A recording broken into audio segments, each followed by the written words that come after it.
And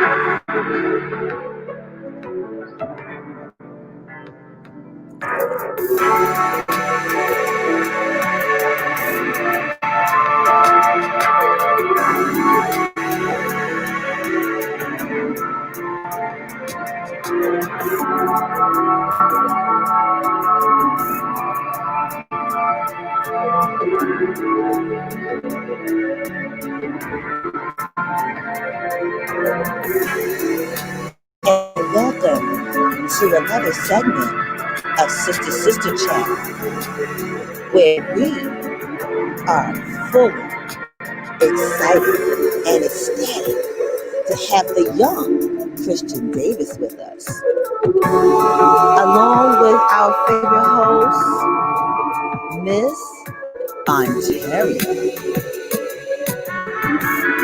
and your host, Sean. So we will be entering into a very lovely afternoon, evening with the one and only Christian as he prepare us for the cutting edge of life. And welcome. Sit back and enjoy the show. Hey y'all. Hey. How y'all doing? What's going on? Good evening. Good evening. Good evening. Good evening. Good evening. Good evening. Good evening. My. What an evening it is. Lovely evening. It's another beautiful day in the neighborhood. A beautiful day. I decided to sit among my neighbors. Enjoying the beautiful sun. We need each other. I need so much right now. You need me. Yeah, we need each other. So, welcome to the show, Christian. Yes, thank you. I'm so happy to be here. Honey, we are so happy. You. We've been saying. You know what? We need to hear from some youth. We want to talk to some youth. Let's see what's going on with the youth. And then Christian was like, I'll come on. I was like, you will. I said, boom. There you go. Easy, and then, just like that. Just like that. Yeah, because I had enough with everything that was going on. I figured we needed something. Just something wasn't so in need of a stress ball. We needed something lively. Yes. Like a breath of fresh air. Yes. And like that, just like Christian's background, it's like soothing and calm. Yes. All these like subtle vibes, you know? I knew exactly where you guys were at. Yeah. And just like, you're so relaxed and you hear that settled, beautiful song in the background. Yeah. Oh, that song. You like it, yeah. I love this song. I wish I knew. I stumbled on this song, but I don't know the writer. Oh no. No. They're kind of small, kind of like low key. They don't got a lot of. They're kind of small, kind of low key artists. They don't got a whole bunch of stuff out. But I could let you in. It's a little secret, it's a little underground. But this could stay between you and I. You know what I'm saying? Oh, I wish I knew who the artist was. All right. Because this music is like so live and such alive. It just brings calm, relaxing ocean effect to me. And it doesn't happen that I'm sitting in a beach chair right now underneath my little umbrella. You just said something. So when you said the ocean, that blue calm in the background, Ontario means water. Who? Ontario means water. Oh, for real? That's such a pretty name for And it's a beautiful name. And you know what makes it even better? Yeah. Scorpios love water. It's settled. Yes. And when I think me, I need you. This is our ecosystem. Yes. And Christian got this little water effect going on because this is the song, right? This is Christian's song right here. Yeah, this is mine. Oh, Yes, he wrote this well, that song. was that little subliminal conversation that was. Okay. Yeah. Okay, Christian. I asked him, can we keep it? Because it fits the mold for when we need to sit down and talk to the sisters. Yeah. You know what I'm saying? Because, we be having them days where, we just need to relax. So talk about one of these days. Again, welcome to the show, Christian. Yeah, I'm so happy to be here. I'm so happy y'all vibing out to the music. Yeah. I was just talking to my mom. I showed her this one yesterday, and she was basically like, "Wow, your music is just so relaxing." I used to when I was younger and I was making music, and someone would say that about my music. I would not take it as an insult, but it wouldn't be the vibe I was going for. I was going for more of a hip hop kind of thing, like a subtle hip hop kind of vibe.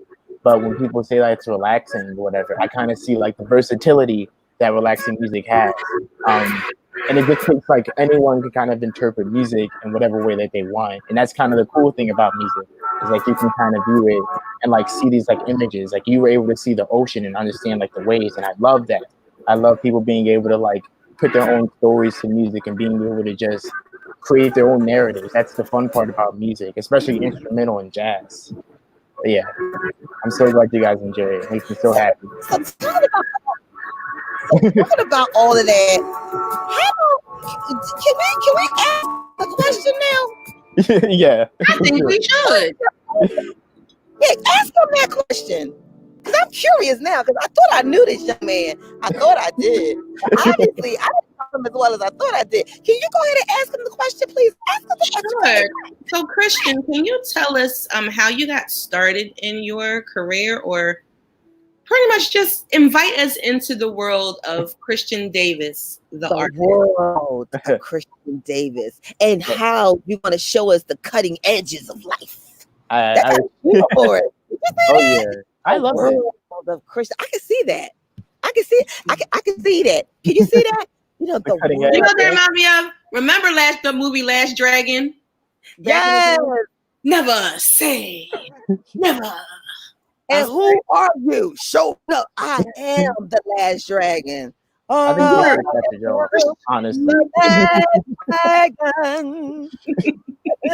Y'all look like professionals. Goodness. So, let me go ahead and Welcome vibe to the room. Welcome to the room. Let me go ahead and vibe you back out, and you tell us about Mr. Christian Davis. Yeah, tell us. I'll tell you a little bit. Who you be? I'll open up a little bit and show you a little something. But yeah. I guess it kind of all started with cyber school, weirdly enough.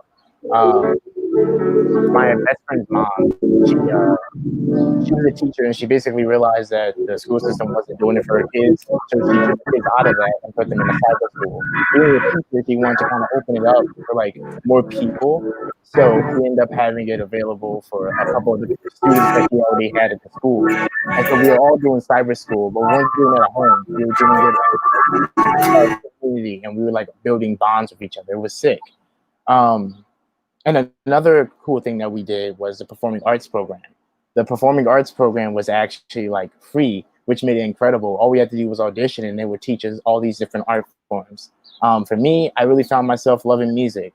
But the cool thing about it was you got to learn music, art, dance, and theater. So you would have all these different concentrations, and it was incredible with the way that you could be taught. And like I said, I found myself loving music. Where I really found my love at was piano. As you could hear earlier, I was doing some jazz stuff, and I love it. I kind of just let music speak for itself.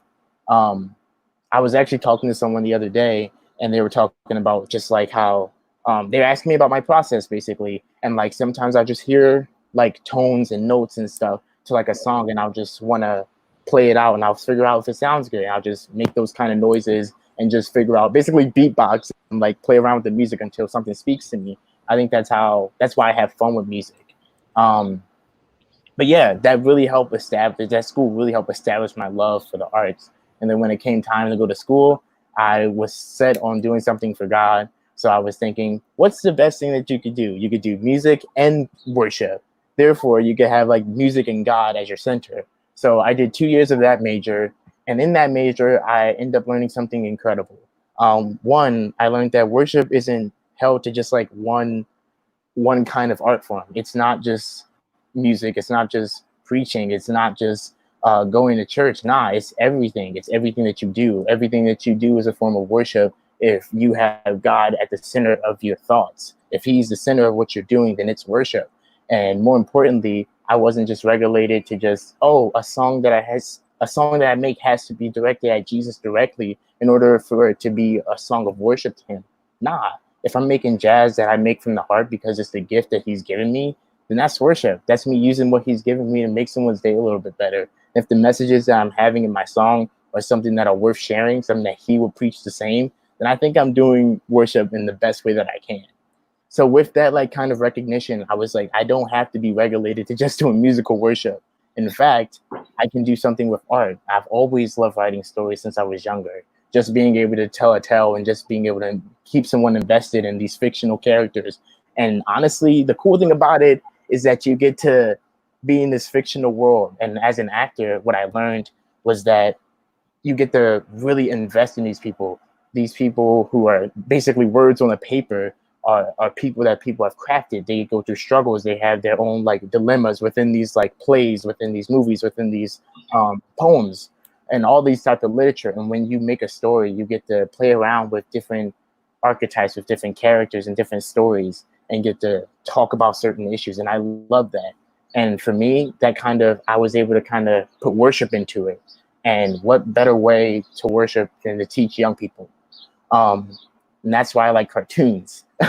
It's a very long line of what interests me, but yeah, cartoons is what I've always loved them. And being in an art major, I decided to be a sequential artist, someone who storyboards for cartoons. And the messages I want to teach with these cartoons is basically be a good person, no matter what they look like, no matter where they come from, just be a good person to them. And that's not directly saying, hey, be a Christian. That's not directly saying this is about Jesus, but it's laying those seeds of love your neighbor, of love the people who you're around, of be kind to everyone that you see. And if you lay down that foundation and like a fictional character, then they don't have any issue with that. They don't see that as an attack. They're just watching TV, and then they go up and they recognize, wow, I learned how to like love from like Winnie the Pooh. And it's kind of interesting. Mm-hmm. But I really, really love that about cartoons and learning how to invest worship into like any art form. As long as you have the kind of mindset and that relationship with God, then you kind of discover the best ways to worship Him. And I think that's what God wants, just to be free and to be able to like communicate with Him as freely as possible. But yeah. That was awesome. And I'm sitting and I'm listening, and I love the fact that we can listen to a millennial express their desire to worship God in their way, the way that He created them to move into worship. Because a lot of us had, I know for me personally, being an artist and being in the church, yeah, a lot of people didn't accept dance. They didn't accept rap. They didn't accept acting. They didn't. Right. Anything pertaining to the arts was taboo. And I'm talking in the late 1990s. It was a struggle then. There was some churches that wouldn't let my choir come in because we were like rapping and dancing, and they just wouldn't let it. Rappers and groups like, oh my goodness, I'm drawing a blank, but it'll come to me. Well, Kirk Franklin was one of them. Remember, yeah. Kirk Franklin was not going to accept that. Right. But like The Truth and the group that he was with, and so many others, there's so many others that were out there. And it was a movement at the time. And the young people were just flocking to it because it was what they could relate to. Right. So I'm excited to now see. I mean, there's some places that are still like, yeah. But I love when I get to meet artists who are free to worship, because the word says the true worshiper will worship in spirit and in truth. Mm-hmm. And your truth comes from what's within you and what God has given you. And that's how you worship. Yeah. And exactly. there's a freedom in that. That's such a beautiful freedom in that. Yeah. And then on the flip side, you jump to cartoons and storyboarding. I just recently wrote within like the past year and a half. I was a writer on a project called Superhood Heroes. And we're still working on that. But I didn't know that you did cartoons. Yeah. To talk. Like after we get off of this, we're going. Yeah, for sure. So can I bring our narrative in of what we always say? You never know, or where you're, you never. Sometimes your name. Okay, I'm gonna say it like this. It was said to me, and Jared, you will be at places and you will walk in rooms, and you will see walls where your name is already written on and written at. Like we had no idea. Like I know you. I know you. Yeah. And I still don't know you. And to now all of a sudden find yourself in a place where this is where is needed, is being requested. It's like, wow, wait a minute, I came on for this, or I came to do that, but now I'm ready to do this because here she's looking for someone who does cartoon artists, and boom, things just don't fall in your lap. Is basically what I'm just saying.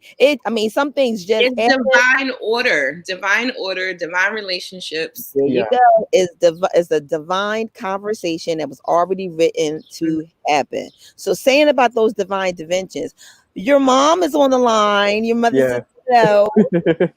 Your Auntie Ree is through. She says hello. She even said amen. Hey y'all. And I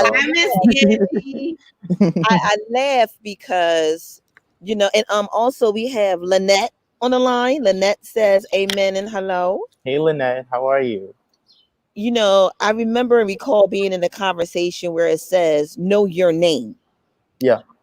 Or be careful how you name your children. And when you name your children, know what you're naming them. And like we had the discussion earlier, because we was talking about water, and Miss Ontario was telling us that Ontario means water. But what sits out with me is the fact that your name is Christian. If I could just jump on that for a second. Yes, you sure can. So I was actually just talking to my mom. Hey mom. And I was speaking to her about my name, because I actually used to hate it. I used to hate the name Christian, because you always get the jokes of, oh my God, are you a Christian? Oh, your name is Christian, so you must be a Christian. And it gets old. Like the second time, it's not funny, So I used to despise it. Not really hate it, but it would definitely be annoying. As I got older, as I kind of got more comfortable with my relationship with God and being able to this comfortability with worshiping, I was able to understand that I'm going to be doing some things that aren't conventionally Christian. Like most Christians don't probably make cartoons. Most Christians probably don't just make jazz music. But having that name allows me to kind of already tell them where I'm from. You know what I mean? I don't have to blatantly say what my directive is, and I can do the things that I'm meant to do, and I don't have to blatantly say Christ because my name already does it for me. And it's kind of cool that I don't have to worry about that. I just have to focus on doing the work that God has already done, has already kind of prescribed for me. And then whatever messages needs to be put out, my name already kind of handles that. And my actions only further that point. So that's kind of the mindset that I've kind of grown to remember, because it kind of keeps me accountable as well. It keeps me really accountable of what I do and how I present myself, which I believe goes back to knowing what you name your child, and having that identity and knowing where you come from. It makes you have a real responsibility of, I have to be straight and be doing the right thing, because you're not just doing things for you, you're doing things for everything that you represent. That's awesome. It is. Again, I can identify again. Yeah. Because my name, everyone says, oh, it's unique, but it's okay, when I found out, for years, I did not like my name because I was teased. People they would say it incorrectly. Octavius, Octavia, Ontario, Canada. And it's okay, enough already. Like, enough of the jokes. I'm over it. Right. It's my name. But when I found out the meaning of it, it was during the season where I started walking in who I was as a believer. Right. And I was teaching dance, I was directing ministry, I was a leader. And when I found out the meaning of it, I was like, oh my gosh, like I get it. And I thought about Moses. Yeah. I thought about what his name meant, and it meant being drawn out of water. Mm-hmm. At what point did he find out what his name really meant and who he was for the people and what his purpose was? And when you come to a knowledge of who you are in your name, there's a power in that. Yeah. Nobody can take. And that's when I started, everything that I put out there, everything was Ontaria, Kim Wilson, because people knew me as Kim. Like there's a gazillion Kims out there. Right. I'm like, no, this is who I am. Mm-hmm, mm-hmm. And my work speaks for who I am. And this is what I stand for, the same exact thing. And when you finally come to that light, whew, the beauty in it, the worship that comes out, the truth in your art, the truth in who you are, all that just speaks for itself. And and by you saying it speaks for yourself, when you look up the word Shauna, it says God of grace. Mm. And I'm like you said, that accountability that you talk about, Yeah. And then also tell me that it was a gift from God. Now that I can sit with. I can sit with that because I always go by the saying that if I can help somebody, then my living isn't in vain, and I'm doing my purpose of helping someone.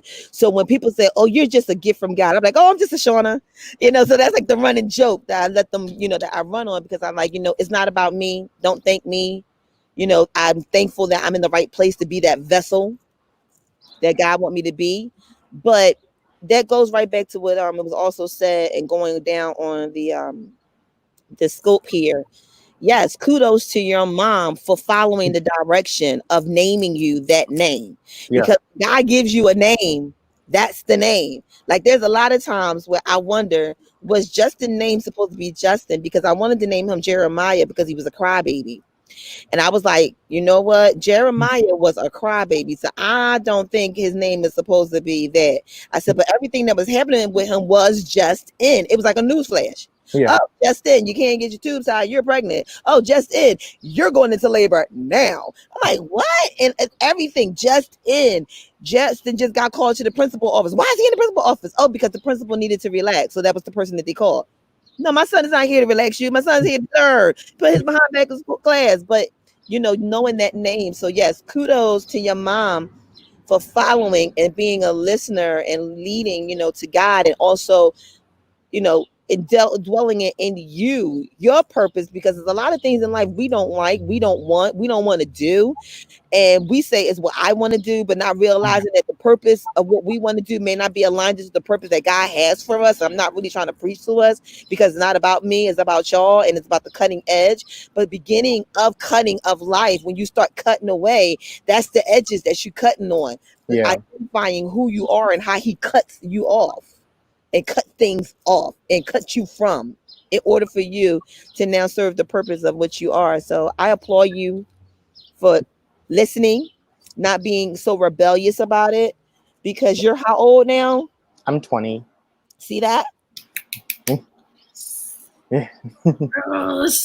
And when I see that, and I hear those different testimonies, I sit there and I say, that lets me know that everything that they're saying about youth is not labeled. Yeah. It does not mean, is not categorized, and they are not to be categorized. Mm-hmm. And that's why I always sit, no, that's not how they feel. No, that's not what they all saying. No, that's not what they doing. And they're like, how you know? Because I see them. Right. Like I seen you. I knew you played music, but I didn't know that you did this kind of stuff right here. Like, this is phenomenal. Thank you. Wow. I figured you would really like that one, Kim. Wow. Those past 3 slides. Oh yeah, and those are all commission works that I did. Recently, a friend of mine asked me to do a character for her, so I drew her based off of her picture, and she loved it. And someone recently just asked me to do a logo for them, and that's in the works. That was the middle one that said Dream Books. And you may have seen like the 3 slides where it looked like a comic. I'm actually a part of a little collaboration. Yeah, that one. So like I said, I've been writing stories for a long time.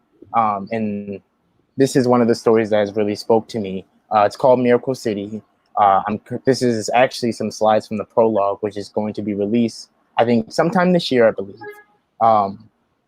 Hopefully sooner than later. Right now, I'm looking for voice actors in order to voice some of the characters and do that kind of stuff. But the idea is looking for voice actors. I sure am. Now you looking for people that can do stuff like that. Yes. Maybe not exactly that voice. You have one of those voices, Kimberly. Ontaria, I think you have one of those voices, didn't you? So I do multiple characters. Yeah. Can you give us one of them, please? I think they want to hear please. Huh? Say that again. I think they want to hear one of yours. Oh, okay. Do share. Can you call on one of them, please? Can I call on one of them? Hold on. Yeah, call on one of them. Wait, what type of person do you want to talk to? Well, let's ask Christian. Christian, who would you like for her to talk to? Can I have some options and then I can discuss from there? Sure. Go ahead, Gab. British children. Children. I want to talk to another child. Are we thinking children? I think we should go with children. Go with children? I want to talk to another child. Partner. I want to talk to another child. I don't know where I want to go, but I know I want to stay here. I'm not really sure what my mommy wants me to do, so I'm going to do right here like Aunt Shawn says, and I don't want to go anywhere. I want a popsicle. Yes, I want me one of them bottles. Why you got the colors on them and look like a rocket? I want the rainbow with the ball on top. I want the one with the rainbow, and then it drip down my fingers, down my face. And then when it doesn't stick me, it runs down my fingers. And no, I don't like that. It be nice. That one's super sticky. I keep it inside the thing. I just go from here. Yeah. So I gotta eat it fast. So there you have it. I love that actually. I'm feeling some type of way now. I think I want to leave because I want one of them pops. And I can't have one of them popsicles. I want one of them popsicles. Well, we can get you something different. I feel like I'm gonna cry now. Oh no! What you gonna cry for? You always crying all the time. Anybody tell you to cry this time? Put you upside your head if you cry. This is a bad baby relationship. I cannot get behind it. Believe me when I tell you. Listen, enough already. You're not gonna bully me, okay? Feel the drip. Enough. And scene.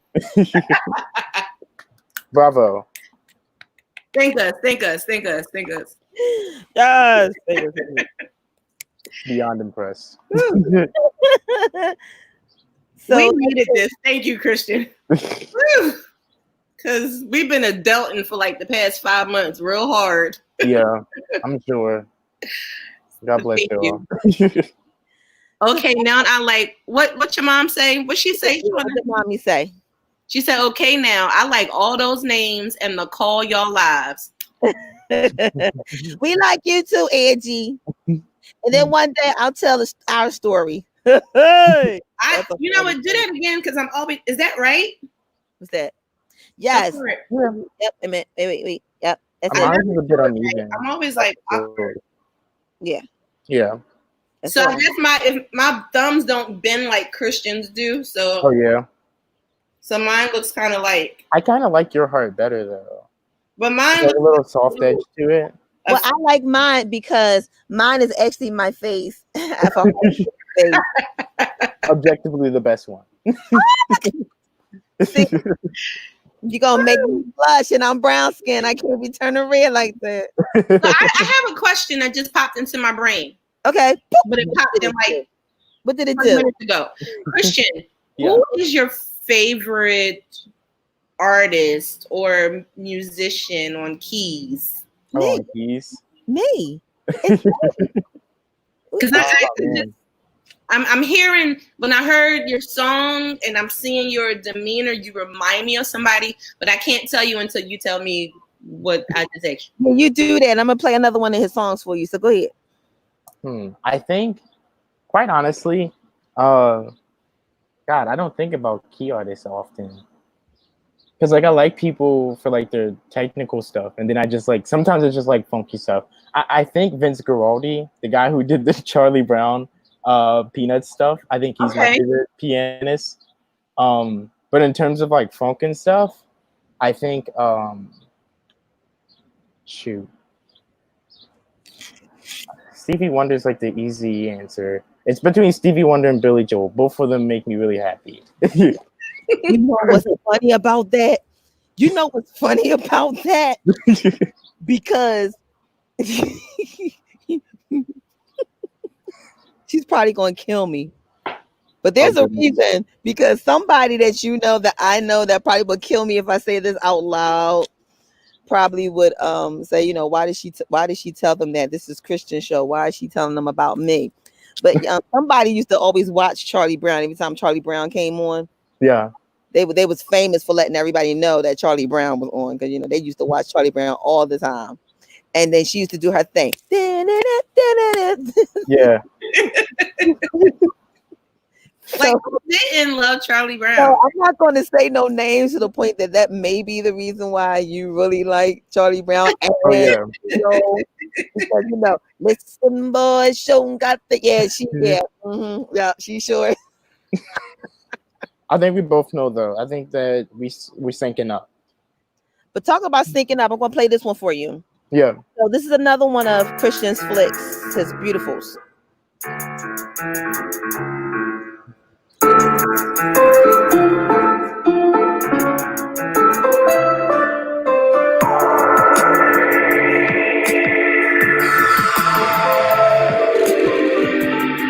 So of course you know, when I hear this song, immediately I hear Christian's World. You ever kill?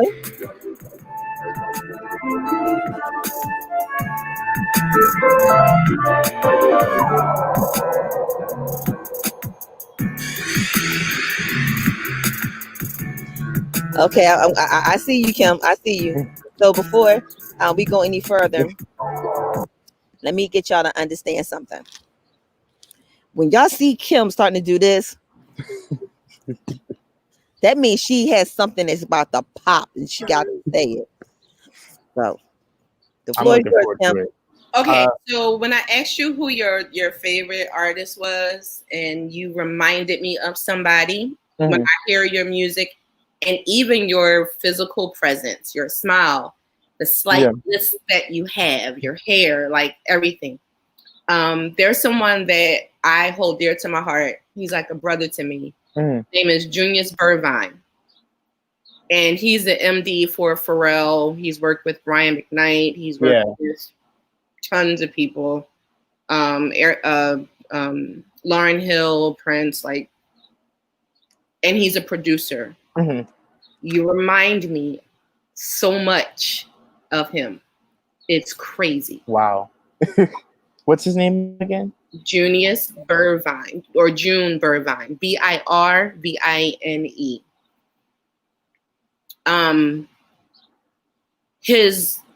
He does this, like, when you hear his music, he takes you on a journey. Oh yeah. And it's very, you feel that jazz, you feel that funk, you feel that it's just synergy that happens when he plays, and it's crazy. And so when I heard the first song, I was like, that's right. But when she put the second one on, I was like, I zoned out, like, whoa, that's like a familiar spirit, and he's a worshiper. Wow, that's really So it's like, yeah. it's, Wow. it's man, that's awesome. And this is the next one that he has. Can you hear it? I turned it down so that we didn't drown you out. Let me turn it up for you guys. I like this one too. Yeah. This is actually from my most recent album. It's probably my favorite song of the album.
So that's just to give y'all a taste of Mr. Davis. You know, like this song is like, you know, when you think about that song right there, you can feel the intensity of the build up, you know, and if you anything about music, you know something can really crash in, boom, and it's just bring it. But the thing about it is it still give you that relax mode. Like it gives you something to relax and just unload. Yeah. Like she said, it takes you on a trip. And like she said, she's trying to get ready to tell us something again. So go ahead, go. No. We need to talk offline. Most definitely. All I can say is that things that you have no idea that's supposed to happen, that's going to happen, that you thought you were supposed to do one thing, you end up doing something totally bigger and better. Yeah. That's how God works. Lynette has something to say to you guys. What did Lynette say? You gonna read it? No, you got it. This one is like a song you would hear in a movie scene. Definitely. Lynette, that's like the perfect segue for what I was about to say. I a lot of the music at first I was going for like more like rap kind of vibes. I wanted someone to rap over it because like I hear like rap and stuff over it, but that's not like my gift. I can do some rap, but I mostly do it because I like wordplay, and wordplay is really funny to me. So like I like it, but I'd rather someone who's like that's their art form to do it. But I haven't been able to find anyone who's like, I love this flow, I love this beat, I can flow on this. So maybe that's just like lack of audience. But I've also, like you guys have been saying, it's like a journey, and I really like see scenes with this stuff. I often like kind of envision some kind of like action scenes. As you've seen, like I do comics, so my idea is basically to be the composer, basically do the soundtrack for like the cartoons at some point, and do like the writing for it. She's about to blow. Go ahead, girl. Ontario, you can say it. Go ahead. Go ahead, Ontario. Well, why you? But you know what I saw when I heard this? Believe it or not, I thought about the opening of a play or opening of a scene, and they're preparing the set, and everybody's walking around like, you know, when Tyler Perry starts his new show, when he starts his plays, and everybody's walking around and they're getting this set, and you know they're doing their mail check, and before they even begin to say something, like somebody walked in and put the keys down, and they get walk over to the kitchen, and the wife just sitting there on the couch and saw her come in, and then you see the kid get ready to run down and say, you see like a whole thing, everything going on. Then they bring the music down, and then you hear, so hello, honey, how was your day at work today? That's how I felt that. Yeah. And like on your second song, it led me to like, that would be something that I will play when we're like having a really deep conversation, because it feels like it helps you to unpeel. Yeah. You really can open up and say what you want to say and how you want to say it. Kim, are you prepared to do your volcano and explode yet? Or you still offline? Are you still saying? Okay. Some things is for offline. All right now. But I'll be I'm back looking with forward some to stuff it. the more we talk. Yeah. Mhm. I'm letting it's sinking in. Like I'm settling in it. This is So I awesome. believe with I'm sorry. Please forgive me, y'all, if I don't say your name correctly. I'm trying to read it underneath. Leslie. I believe it's Leslie. Leolia Jackson. She says, I can't, Kim. Okie dokie. So, okay, that's my neighbor, right? That's my neighbor. And we have this thing where if it's something, it's like our little thing that, whatever. But it's funny. But she's listening in. She listens in every Wednesday. Oh, Well, welcome. I'm glad to see you're here with us. Thank you so much. I hello. really appreciate it because there's no us without you, and I constantly say that. We do this when we do this show. As you see, the show is never for us. It's never about us. We come in and we set it up, and then after it's set up, it's like a table. It's just prepared, and it just. Okay, I got something to say. Okay, I got something Oh, to say. there you go. I told Okay, you. a little bit. Okay, so I have a few projects that I'm working on. Yeah. One of them I'm directing. It's a film, an action film. Oh, sick. So I'll talk to you about that offline. Looking forward to it. I have another project that I'm working on. It's a play. We might live stream, do some stuff with that, but we're in the pre-production phase of that. Yeah. Be on standby. And I have some other things that are solely my projects, and we won't talk. I just had to get that out there because I'm listening, and I love working with people who have a pure spirit. And when you can easily just move and you feel what needs to go where, and it's authentic and it's not rushed and it's not trying to fit the status quo of what things should sound like. Yeah.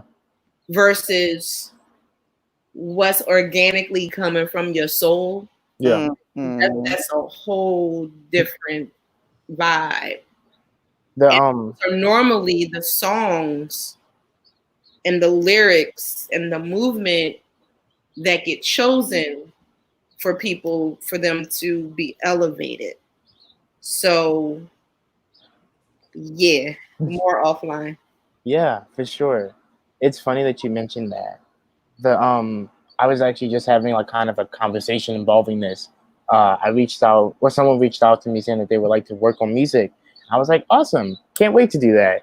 And so we're talking, communicating, and they're telling me kind of where they're at with music. They say that they like my sound and they like the jazz thing, but it can be a little hard for like someone to catch the flow. And I'm like, cool, I understand that. Can be a little difficult. So I started working on music for him and gave him like something that I thought was a little bit easier, but it still kind of had that same kind of jazzy flow, but more kind of standard.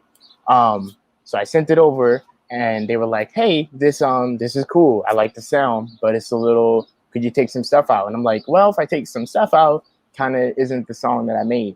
And I kind of had this dilemma of like, do I subtract this and do what kind of is form fitting, or do I kind of stay true to my music and just be like, whatever, forget it? I was like, no, that's dumb to be like, for whatever, forget it. You got to be flexible. So I decided to mute the other tracks, and I sent it over, and it wasn't good enough, or not good enough. It wasn't what he was looking for. I don't want to say good enough because that's not exactly what he said. But yeah, with that, I kind of was in this weird place of like, is my sound not good enough? And it kind of was this weird dilemma of, am I subtracting from myself? If I like, where's the line between learning to adapt and staying true to who you are?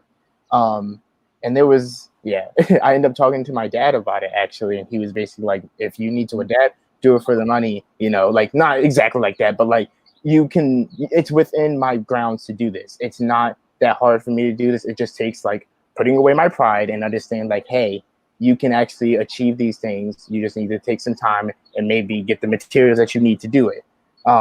It's not me taking away from my sound. But he also was saying like you also have the capacity to go ahead and make a song from that. So I did. The first song that was shown on the show was actually that song that he was like wasn't really good for like a flow or whatever. I ended up taking that song and making it into something beautiful that I really, really liked. And the same thing with the second song that we showed. I sent that over and it wasn't exactly what he was looking for. So I was like, all right, cool. I'm going to turn it into something lit. So that's kind of also been my motto. If it doesn't work, that's fine. But like, if the music is speaking to you, listen and do something with it. So, okay. Because that's my background, right? Yeah. I've worked with some of the top musicians that are from the United States. Yeah. And I've been in the studios with them when they created. I've listened. I have tracks that I have that were never even sold to people. And they sell their tracks for like, oh, wow, the money. Yeah. And I have them. And so a part of what I'm going to tell you is be your authentic self, right? When you create and just create. If you were working with an artist and you're in the studio and you start vibing out with other musicians and then the artist says, okay, well, can you take this out? Okay, then you be moldable, you be bendable, you work, get the job done, right? If you're working with the artist that already has material and you tour with them, play the song, play the track. Don't deviate and do your own thing because that'll cause friction and problems. Right. Your sound is so unique. And I will encourage you not to be frustrated because when you send people your material, if they're not where you are, it's almost like you have to dummy down your sound in order to meet this place where they're trying to be. And I guarantee you the majority of them are trying to fit the status quo where everybody else is. What's popping, what makes them feel good is what they're hearing from other people. The norm. Right. You're so far beyond the norm, is crazy. And some of the craziest tracks have been those ones that have made your money. Because that artist will hear it be like, that's sick. That's crazy. Whoa. Yeah. But when you have somebody whose ear gates are only tuned into what everybody else is doing, they're not going to feel that extra. They're not going to feel the artistry that's in it. And they're going to ask questions. Like for me, because I'm an artist, when I heard it, I automatically was like, whoa. That's nasty. Like, I can write to that. Like, you know what I mean? Yeah. So don't be discouraged. I'm going to say, don't be discouraged in well doing. And you're in an industry where everybody has their own style, their own swag, their own feel, their own whatever. But in it, stay true to who you are. Yeah. Do not waver. Do not waver. You know, were you done? Go ahead. You sure? Go ahead. Because I ain't want to snip in and you wasn't done. No, go ahead. You know, there's a time and a place for everything. And there's also a time and a place where you feel the need, you got to step down to step up. Understand that those are steps. Understand they are stages. It doesn't mean that you are giving in. It doesn't mean that you bowing down. Mm-hmm. You know, don't look at yourself as it's a word that I want to say that you will call yourself doing. Like almost like she said, you know, you're not being true to you because you feel like, yo, this is my piece, and you telling me that my piece is not good, but that piece may just not be born yet. Yeah. Sometimes we have seeds of pregnancies that are not supposed to have been born yet, and they're just waiting to give birth. But it wasn't time yet. It was premature for it. But then it's going to come a time when you're going to be somewhere and you're going to give birth to that baby, and somebody going to be like, what's that? They're like, what? Prime example. Today is a birth baby. because you came on here for something else. Yeah. And we're finding multiple things that has taken place. So that's that wall that I was telling you about earlier, where your name is going to be on, and your wall and those floors that you're going to walk in, that you have no idea your name is already in those halls and walls and floors. So like I said, with all that being said, don't ever think that you're not being true to you, and you stay true to you. And like your dad said, okay, they want you to take it out, and you said for you to take it out will make you rewrite another song. But then guess what? They just gave you the qualifications to make another song. You just added another song to your tracker profile. Right. But then also some things just ain't meant for people, and you know that too. Yeah. But like him said, but understand, it doesn't mean that it's not good enough. Like they say, every time God says no, it doesn't necessarily mean no. It might mean not yet. Talking about, I'm trying to get to what you really put. Well, not what you really supposed to be here for, because what you really supposed to be here for is happening. Something that you did, something that you said was so profound, and I wanted the people to hear it. But Mom said, "Thank you, Kim, for that advice." And absolutely, said, "Ladies, y'all on it." Yeah.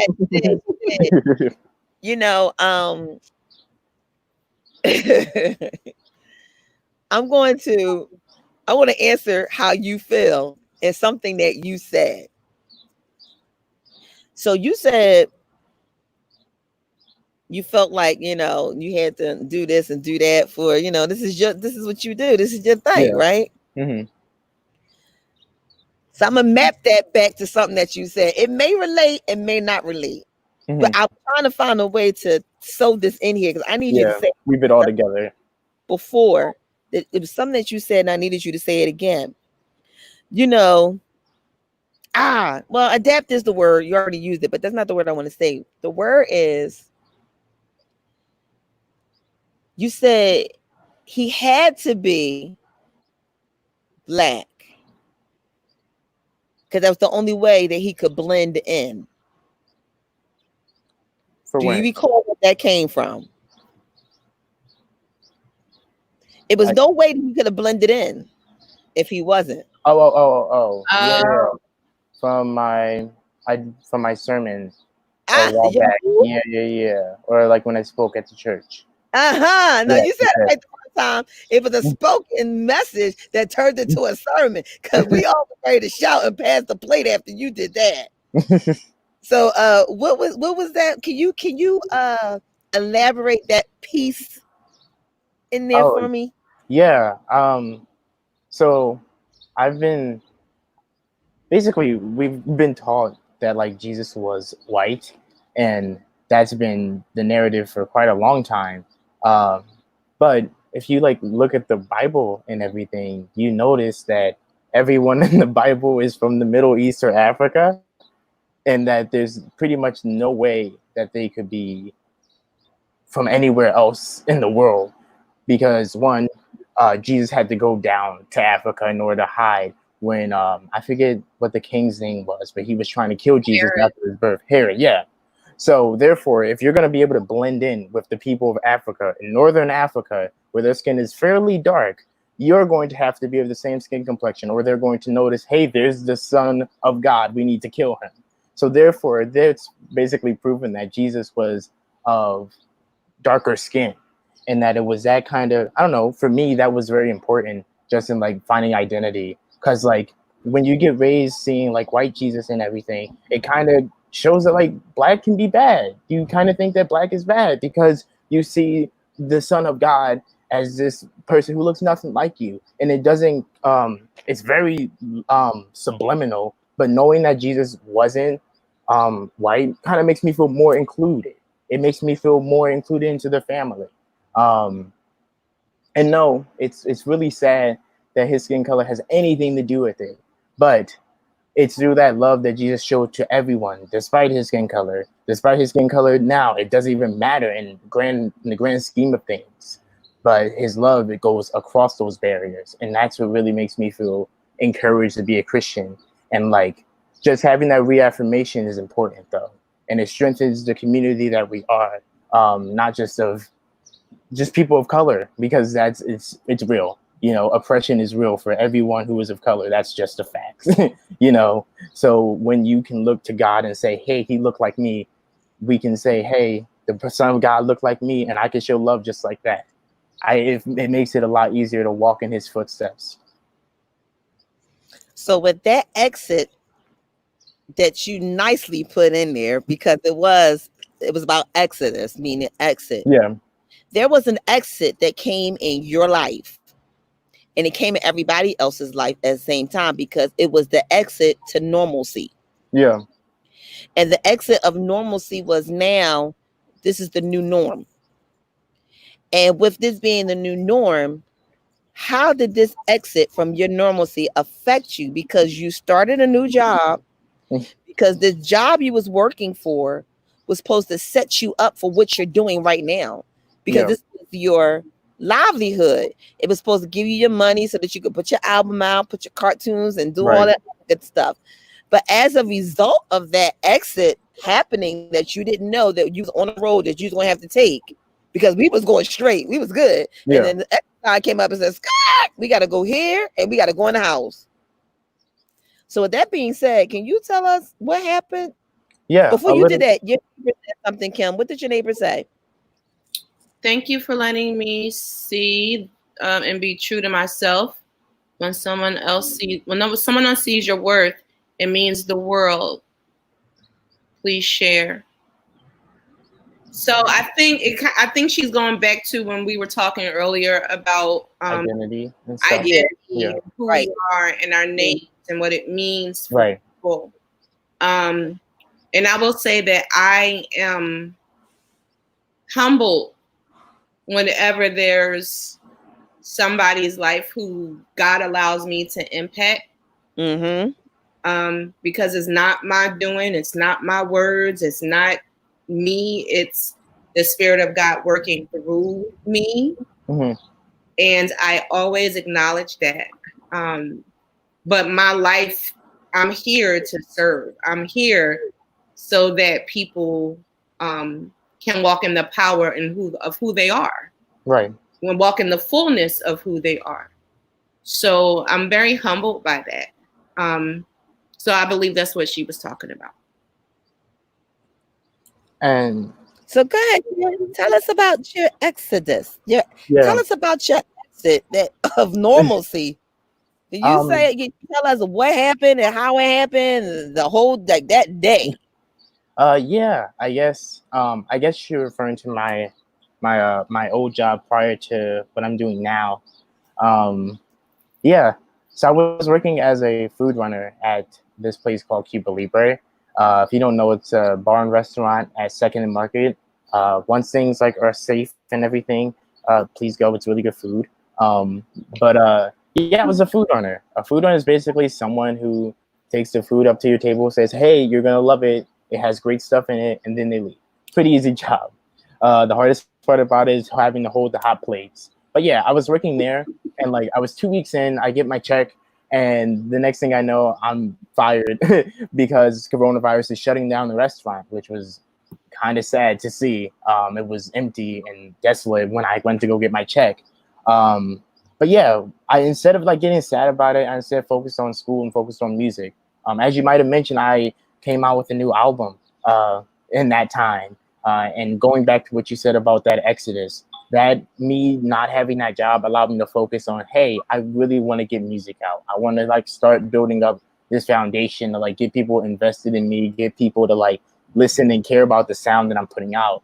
So with that, that was like the first step of that exodus, was just putting out the music and working on school and like really focusing on being creative.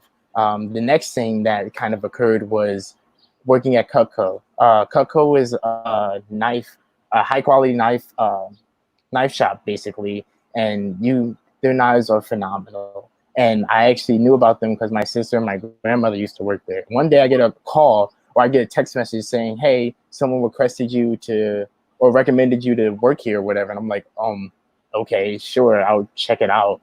And I was looking at it and I'm like, this isn't for me. But the more I talked to them and the more that they talked to me, I was understanding that, hey, it's not that hard of a job to do. and you can help people make their kitchen experience a lot easier and efficient. And knowing that I was able to like help people by showing them some stuff and showing them some knives and being able to say, hey, I know it's kind of hard during quarantine and I'm sure that you're cooking, so here's some knives that may make it a little bit easier. It made me feel happy. It made me feel happy to be able to help people out. And they were helping me out too, because I was learning that, one, it takes a lot of money to like support a music career. Like the struggling artist motif is not like a joke. That is what they go through. I'm so lucky to have parents who care for me and allowed me to like stay with them during this time instead of like me having to support myself. Like that means the world to me. And it's with that kind of foundation of love and having mutual respect for each other that I'm able to stay here and I'm able to focus on building a career. I'm able to focus on making art. And that's like, I never thought about that as a kid of like, oh man, I need to be aware of like my relationship with my parents, or, you know, but like when you get older, you think, wow, you do a lot for me. You do like so much. I need to like really show that I'm grateful and thankful for all those things. And that's the most I can do is focus and be on the best of my game at all times. And so that's another reason why I'm doing this, to be able to like support myself one day and build these skills. And when I was doing the sales and I was like making the calls, I was learning like how to sell myself. It wasn't just about like selling the knives, like that's important, but more importantly, it's about building relationships. It's about making the customer feel as important as possible when you're with them. And that's what really has driven me to like talk, because I want to make the customer feel like comfortable. When I'm on the phone with someone, I don't want them to feel like, hey, I'm selling to you and I need you to buy something. No, I want them to feel like, hey, I'm coming to you and I'm showing these items and I'm hoping that you like it enough to get something. And if not, I'm hoping that you have a lovely day and we can keep in contact. And hopefully you like my music maybe and can support me that way. You know, I think that it's all about building respect for each other, and knowing like kind of the the circumstances and like stigma around salesmen. Because like no one wants to be called and say, hey, do you want to buy this thing? No, that's annoying, you know? And so like I like to joke about that too, because like I ignore those calls. I have so much respect for those people who do pick up my calls. It means a lot to me. But yeah, just being a salesman and like just like trying to strive for these goals, especially during a pandemic. It's been so challenging and also so rewarding just to like build up that confidence. And I think confidence is really key. We don't talk about it enough in high school, but yeah, confidence is really key. And you kind of don't discover it till after high school, when you kind of break down those like insecurities or whatever that you might have built up. But it's definitely been some time with that where I've like started to break those down and like started to, you got to like face that stuff and accept it and be like, hey, this is who I am. We're going to work to get better. And like, once you get that mindset, it makes everything a lot easier because you're not fighting an uphill battle. I mean, you're fighting an uphill battle, but you got a destination. It's not down anymore. And that's what it's all about. Just looking at it in a positive light, which I've loved. So, yeah. And, you know, not only is it a positive way, but the fact that you're being able to use the knife. Yeah. And the knife symbols a lot pertaining to what you're going through in this life, because you're going through a cutting edge, you know, and everything you're showing. And not only that, you're showing how you cut through life, because life is a tough cookie. And if you don't have the right knife, you're going to be just basically, you know, you're not going to be going anywhere with it. You're never going to get through it. You know how to use the proper tools, and the proper tools in life is going to teach you how to deal with the certain things in life. Like you said, you have many people that you have to talk to. You need to know which knife you need to use in order to cut through to get to them. So, you know, this going to be your way of how, and like you said, now I know how to market my people, because now I know what type of tool I need to use when I want them to get this, or when I need to reach out to get that. But not only are you teaching us about how to cut through life, you're also going to give us a presentation too, right? I can. Because now you're not only going to teach us how to cut through life, but you may even give us something that we may want to understand. You know, it's grill time, so it's summertime, and you know, you got the meats and you got them vegetables and things that you be cooking up to get ready to throw on the grill. You But already know. you ain't got the right tenderizer, or if you ain't cutting through, got the right knife to cut. Wait a minute, I'm hungry. You're making me I hungry. didn't mean to make you hungry, but he can hook us up. He can, and if y'all interested, he's going to tell us what he's doing in Okay. order to fulfill his destination here as being, Sorry about that. that's all right, as being an artist. So when you don't have, when your livelihood has been cut in half, there go that knife again, you have to know, and you don't have nothing else to fall back on, you become totally lost. But at this point, he found something to fall back on that was not only going to be beneficial to him business wise, but personally. And so hopefully this message that Chris is about to do for us is not only going to help us mentally, but it's going to help us hungrily, because by the time y'all get finished, y'all going to want to eat, and y'all going to probably buy the right knife so that you can eat right, or you want to use the right knife to cook it right so that you can melt it in your mouth right. I need some new knives, so let's That's go what it's. ahead. Well, let me show you. Am I able to share screen on here? Let's see. So introducing again, for all of you who have come through, we have Christian Davis on the line, and we're going to do part 2 with Chris, because Chris has not only showed us how to personally cut away in our cutting life with the cutting edge, he's going to give us some knives that's been able to help him cut through the edges of quarantine, or should I say during quarantine. During quarantine is probably closer to it.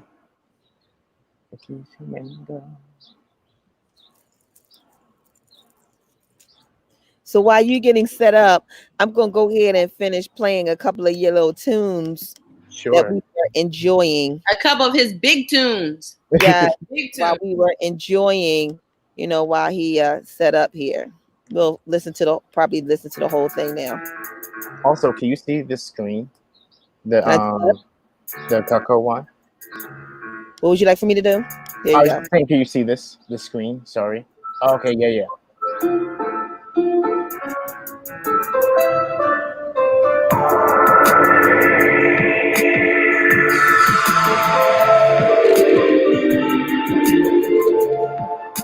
All right. Are you ready? I am.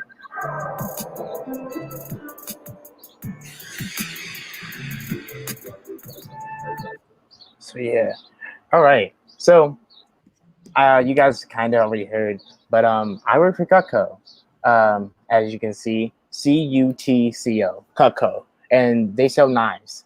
Pretty standard, and they sell all American knives. So we're pretty good for the economy right now with quarantine and everything. But I just want to tell you a few logistical things about Cutco.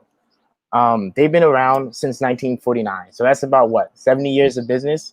And what they have to show for that are the numbers. They have over $200 million in sales and make over 17 million, and have over 17 million happy customers. Excuse me. I want you to focus on the happy part, because the happy part is the most important. Because a happy customer is someone who keeps coming back because the product is so good. And Cutco is so sure of their product that they have a forever guarantee. What that means is that if you buy it once, you use it every day, you never have to replace it. And if you do, Cutco will make sure to take care of it for free. So that's pretty interesting. I don't know any other kitchen appliance store that will take care of your broken or dull knife for free. And one thing I do like about Cutco is that they give back. I love a company that makes money. Who doesn't? But a company that focuses on the community as well is a company I can get behind. They give back to places like the Feeding America Foundation, the Make-A-Wish Foundation, the Front Row Foundation. So there's a little bit about Cutco and what their endeavors are and where their values are. But I'm sure you're here to see knives. You're here to see what the knives can do, and also to see the food that will make you really, really hungry when it's getting cut. Usually what a Cutco representative does is they come to your home and they cut up vegetables and fruits in your house. I can't do that because there's a pandemic going on and don't know who all is on the live stream. But instead, I have an awesome video for you. And let me know if you can hear the sound.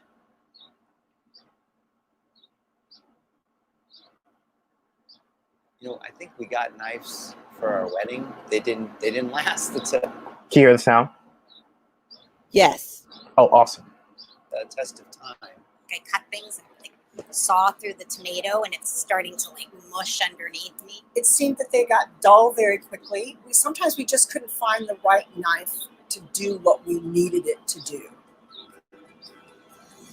Since we've got Cutco, we have the variety of knives. Each knife really does something different. When we first picked up the knives, we could tell the difference. We weren't used to having such sharp blades. The tools were working like they were supposed to. We actually use them so frequently, I can't put them away. It's just part of our kitchen now. When it comes to preparing food and cooking meals for your family, a set of sharp, dependable knives in your kitchen can be the difference between cooking because you have to or cooking because you want to. With the right knives, food preparation is a breeze. With the wrong ones, not so much. I can't compare the Cutco to any knife that they sell in a department store because I've tried them all. The only knives I have are Cutco's. With preparing meals for 10 people 3 times a day, I need a knife that I know I can go to that has the quality that's going to work every time, and Cutco does it for me. Cutco quality is number one. Since 1949, for millions of families across the country, the right knives are Cutco knives. Cutco knives are made right here in America, always have been. And today, hundreds of Cutco team members craft each knife with an artisan's eye for quality and detail. This level of craftsmanship is one of the reasons that every Cutco knife comes with a forever guarantee, a powerful promise we've stood behind since our founding in 1949. That means your Cutco set will be the last set of knives you'll ever need to buy. 10 years, 20 years, even generations down the road, Cutco will sharpen your knives and replace any defective item for free.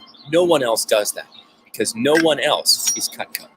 They stand behind their product, which is very rare. And they're an American company, which is even better. It's lifetime warranty, so I did have the experience of having it once replaced with no questions asked. Warranty on a knife that we've had for over a decade, and we've had a couple knives replaced that have been damaged. It was very easy. Cutco can make this guarantee because of the unique patented design and the meticulous multi-step construction process that goes into its knives. It's what makes Cutco unique and a cut above all others in quality, durability, and user satisfaction. Cutco puts each blade through a 3-step heat treating process, creating the best balance of hardness, flexibility, rust and stain resistance, and edge retention. After that, the blade is meticulously polished to enhance rust resistance. And then comes the secret to Cutco's sharpness and durability, the exclusive Double D recessed edge. This process creates a series of 3 razor-sharp edges on the blade, with pointed teeth that protect it from contacting surfaces that might dull the knife. The Double D recessed edge allows the blade to cut forward, backward, or straight down with equal ease. You can cut virtually anything, which makes food preparation easy, fast, and fun. Here's proof of how sharp a Cutco blade is. This is a tough piece of lead, and using a regular kitchen knife, even a brand new one, cutting it is practically impossible. Now, watch what the Cutco table knife can do. Notice its rounded design for added safety, and no rivets, so it looks great on your table. But can it cut? Can it ever? Sharpness is everything. Product from Cutco is head and shoulders above any other knife that I've ever used. They do exactly what I want them to do for them every single time. Here's something you might not know. You may already own an incredibly expensive set of knives. Ever seen a kitchen drawer that looks like this? Loads and loads of knives, most of which you never use because they're too dull or aren't right for the job. That's money wasted. A lot of money when you add it all up. It's actually much more cost-effective to invest in a set of quality knives. Knives that come with a forever guarantee. Knives that are designed for every conceivable kitchen duty. Knives that you'll be happy to use every day. Let's take a quick look at a few of the most popular knives in a set. If you've ever tried to cut a tomato with a dull knife, you know how frustrating and messy it can be. The Cutco trimmer makes quick work of tomatoes, oranges, apples, cucumbers, great for sectioning grapefruit and oranges. Easily trims and bones meat, poultry, and fish. It's even a great bar knife for lemons and limes. This versatile knife is a star of your set, and one of the key reasons Cutco won About.com's Reader's Choice Award for Best Cutlery Brand. The trimmer. I love the trimmer. That's my favorite knife. I use it when I'm cutting up salads and I'm trimming a steak. I use it for my meats like chicken, roast. I really use it for everything. So it's a pretty multi-purpose knife. Ready to do some chopping, dicing, slicing, and mincing? The Home Chef now has a classic knife at their disposal, the Petite Chef. Just place the tip on the cutting board and rock the blade, using the back of the blade to do the cutting. When done this way, you feel as though you're cutting air. My favorite Cutco knife is the chef knife. Just cutting the lettuce when we want it super fine or really chopped really fine, it makes cooking a lot easier. It has the nice long blade and chopped quickly. I don't think I realized how efficient that would be. And now, the knife that's more than a knife, the Cutco Spatula Spreader. It's the world's premier sandwich and bagel knife. Spread mayo, cream cheese, or jellies. No muss, no fuss. Cut cakes with ease. Serve up neat, appetizing portions of lasagna. Slice up a pizza. By far, my favorite knife is the spatula knife. Great for sandwiches. You can cut the bagel, then you can scoop the spread. It's all with one tool. Finally, let's look at a knife you probably won't use every day, but when you need it, you'll be so glad it's in your set. It's the renowned Cutco Butcher Knife. It may look intimidating, but use it once and you'll wonder how you ever got along without it. Heavy duty and tough, it easily segments and trims big cuts of meat and disjoints poultry. Watch it go through a squash, pineapple, even a watermelon at a single pass. Butcher knife, great for cutting meat. Just goes through it like crazy. It's so easy to get around with it. You don't have to worry about the heat because it has that length.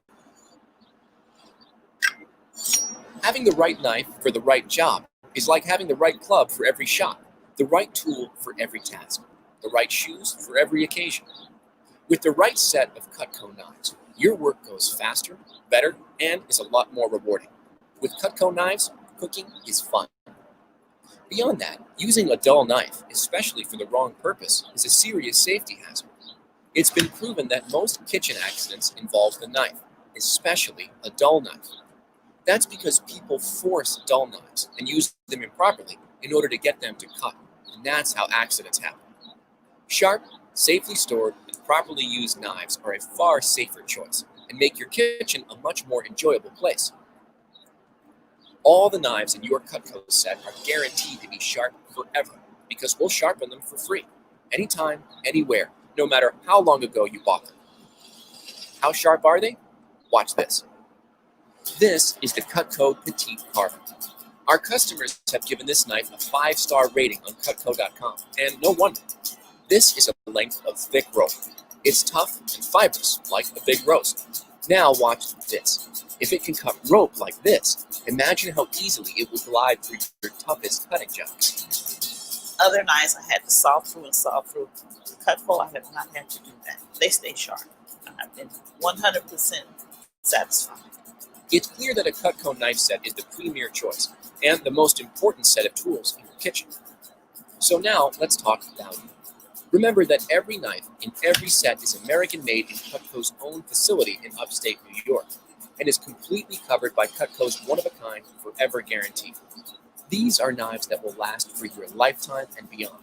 Nobody else offers that kind of value. The Cutco knives made a huge difference in the kitchen. For 15 years, we've had the same set of knives. Everybody talks about the good quality and the sharpness of it, how long it stays sharp. I know that we've gotten our money's worth out of those knives. Remember, too, that Cutco knives are made of the highest quality materials. The handles, for example, are not wood or cheap plastic, but thermal resin for far greater strength, dishwasher endurance, and long-term durability. They won't crack, splinter, chip, or absorb grease. Wooden handles can become bacteria breeding grounds, and cheap brass rivets quickly discolor and show their age. Cutco exclusively uses corrosion-resistant nickel-silver rivets for the utmost in appearance and durability.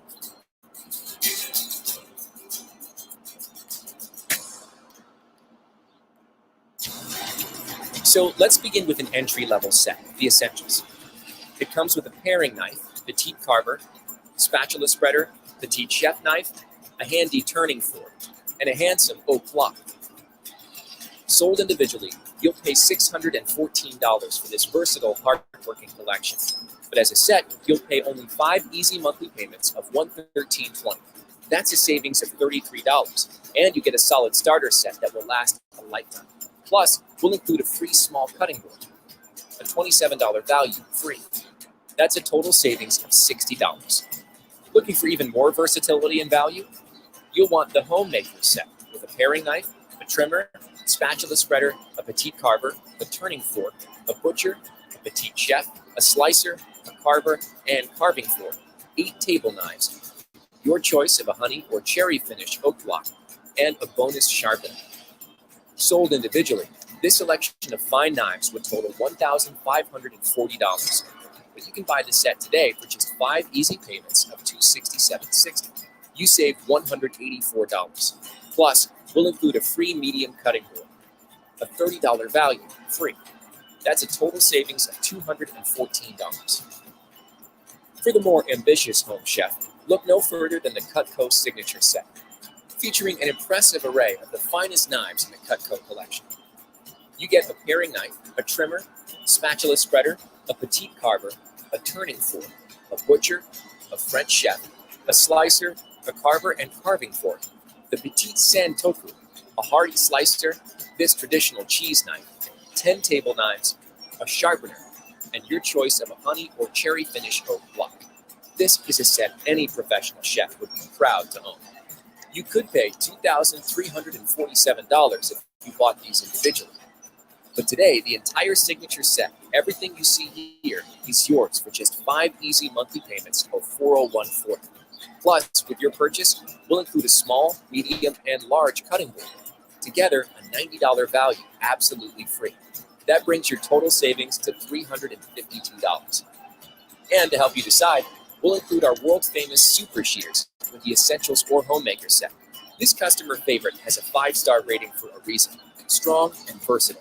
You can use them in the kitchen, the garden, anywhere. Cut everything from delicate herbs to that ridiculously tough plastic packaging your regular scissors just can't handle. And the heavy-duty blades separate for easy cleaning. How powerful are the shears? Strong enough to easily cut through this penny. These Super Shears are a $117 value, but they're yours as a free gift with either the Essentials or Homemaker set. And now, your Cutco representative is ready to answer any questions you may have and help you choose the set that turns this into this, and this into this. Thanks for choosing Cutco. American made, forever guaranteed.